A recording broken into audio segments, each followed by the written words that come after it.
कराडला अल्पवयीन मुलीवर अत्याचार करणाऱ्यासह त्यांना लॉजमध्ये रूम उपलब्ध करून देणाऱ्या मालकाला शहर पोलिसांनी केली अटक। कराड ओगलेवाडी येथील SK रॉयल पॅलेस लॉजवर घडला प्रकार।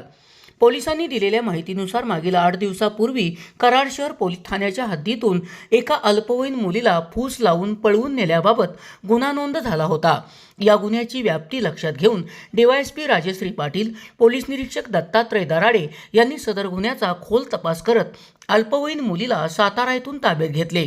तिच्याकडे अधिक तपास केला असता तिला आशुतोष कुंभार कालगाव यांनी फूस लावून पळवून नेल्याचे निष्पन्न झाले। पोलिसांनी संशयिताला तात्काळ अटक केली। तसेच पीडित मुलीस लॉजवर घेऊन जाऊन तिच्यावर अत्याचार करण्यासाठी रूम उपलब्ध करून देणारा ओगलेवाडी येथील लॉज SK रॉयल पॅलेसचा मालक शमशुद्दीन नदाब याला सहाय्यक पोलीस निरीक्षक अशोक भापकर यांनी ताब्यात घेऊन अटक केली आहे। सदरची कारवाई पोलीस अधीक्षक तुषार दोशी, अप्पर पोलीस अधीक्षक वैशाली कडूकर, DYSP राजश्री पाटील, पोलीस निरीक्षक दत्तात्रय दराडे, सहाय्यक पोलीस निरीक्षक विजय गोडसे यांच्या मार्गदर्शनाखाली पोलीस निरीक्षक अशोक भापकर, रेखा देशपांडे यांच्या पथकाने केले आहे। SP ओरिजिनेटिव्हसाठी सुनील परीट, कराड।